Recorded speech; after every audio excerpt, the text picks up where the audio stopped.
Hello বন্ধুরা, lobar ঘরকন্ডা নতুন একটা ব্লগে তোমাদের সবাইকে স্বাগত। কেমন আছো? আশা করি তোমরা সবাই খুব ভালো আছো।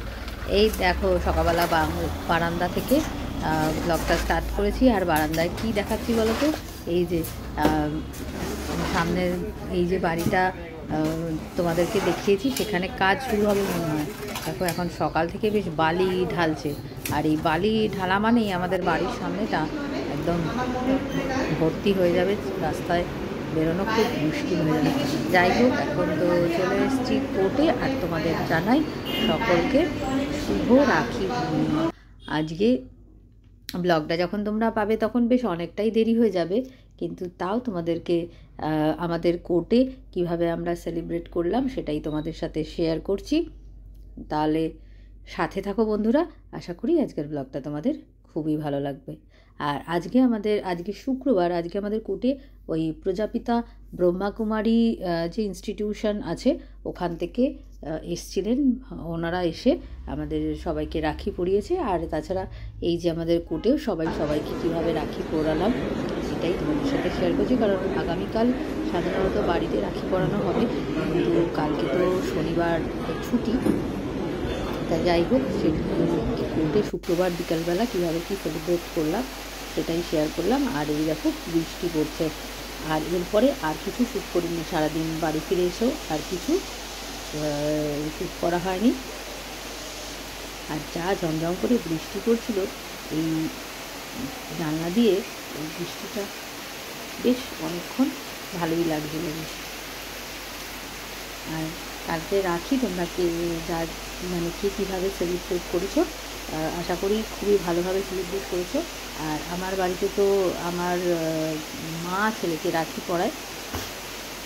আর কালকে যদিও শনিবার, তাও বেশ একটু ভালো মন্দ রান্নাবান্না হবে, মা ছেলেকে রাখি পরাবে সেই উপলক্ষে।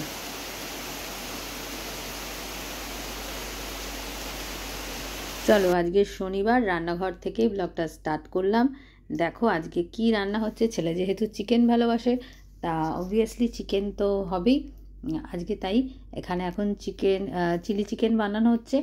আর এদিকে দেখো ক্যাপসিকাম, পেঁয়াজ এগুলো সমস্ত কিছু ভেজে নিয়ে আর এই সস দিয়ে এবার রান্নাটা হয়ে গেছে। বেশ প্রথম দিকে যখন পকোড়াগুলো ভাজা হচ্ছে সেটা আর তোমাদের সাথে শেয়ার করা হয়নি। বেশ বড় বড় পিসগুলোকেই রাখা হয়েছে, খুব একটা ছোট করা হয়নি। যেরকম চিকেনের যে সাইজটা হয় বডি পিসগুলো, সেইভাবেই চিকেনের ওগুলোকেই ম্যারিনেট করে অল্প কর্নফ্লাওয়ার দিয়ে পকোড়া মতন বানানো হয়েছে। এরপরে মশলাটা কষানো হয়ে গেলে এর মধ্যে অল্প পরিমাণ কর্নফ্লাওয়ার গোলা জল দিয়ে দেওয়া হবে। সেটা ভালো করে ফুটে উঠলেই দিয়ে দেওয়া হবে চিকেনটা। আর সকালে আর হয়েছে রাইস। এই দেখো চিকেনগুলো ভাজা হয়ে গেছে। চিকেনগুলো কিন্তু খুব একটা ছোট পিস করা হয়নি, ছোট পিস করে ভাল লাগে না, যেহেতু ঘরেই খাওয়া হবে সুতরাং আর ওইভাবে ছোট ছোট পিস করে পকোড়া বানানো হয়নি। চিকেনের এই বড় পিসগুলোকেই একদম মশলা প্লাস একটু কর্নফ্লাওয়ার মাখিয়ে সেটাকেই ভাজা হয়েছে।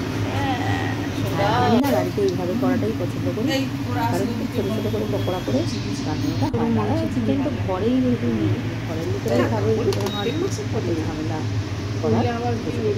করে করা হয়নি। আর এদিকে হয়েছিল পাবদা মাছের ঝাল।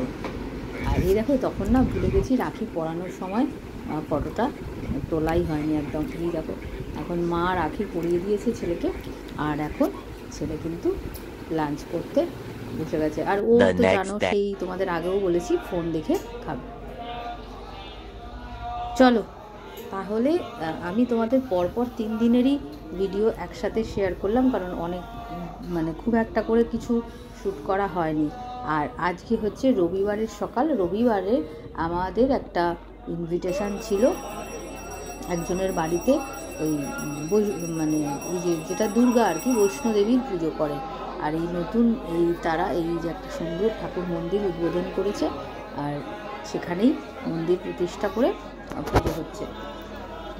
দেখো পাড়ার প্রচুর অনেক লোকজন এসছে, আর কি সুন্দর পুজো হচ্ছে। আর মন্দিরটা দেখে না চোখটা পুরো একদম জুড়িয়ে যাবে, দারুণ মানে এত ভালো লেগেছে তোমাদের কি বলবো।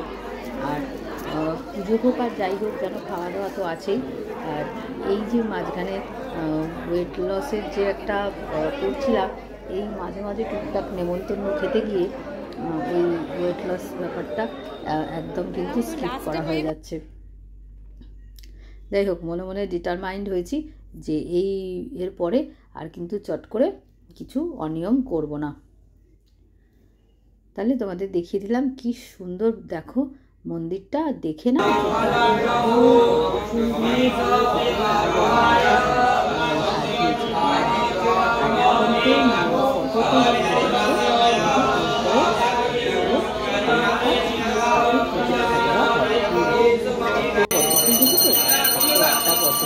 বেশি আছে এই জায়গাটা, এই জায়গাটা কেনার বাড়িতেই পুজোটা হচ্ছে। আর এই মন্দিরটা যাই হোক করলাম সবটাই তোমাদের সাথে শেয়ার করার চেষ্টা করেছি। আশা করি পরপর এই 3 দিনের ব্লগটা শুক্র শনি রবি তোমাদের ভালোই লাগলো।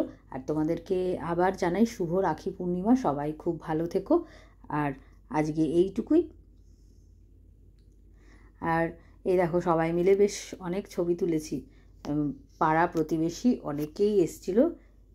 তারপরে সন্ধেবেলা কি করেছি জানো, সন্ধেবেলা যেহেতু মানে একদম সকালবেলা একটু, এবার যতই ভোগের খাওয়া হোক তবুও সেগুলো তো এই কষা আলুর দম, তারপর পনির, এগুলোর মধ্যেও তো মশলা থাকে। তাই ডিনারে একদম সিম্পল এই তরকার ডালটা ভিজিয়ে তাই স্যালাড করে খেয়েছিলাম। তাহলে আজকে এইটুকুই, টাটা।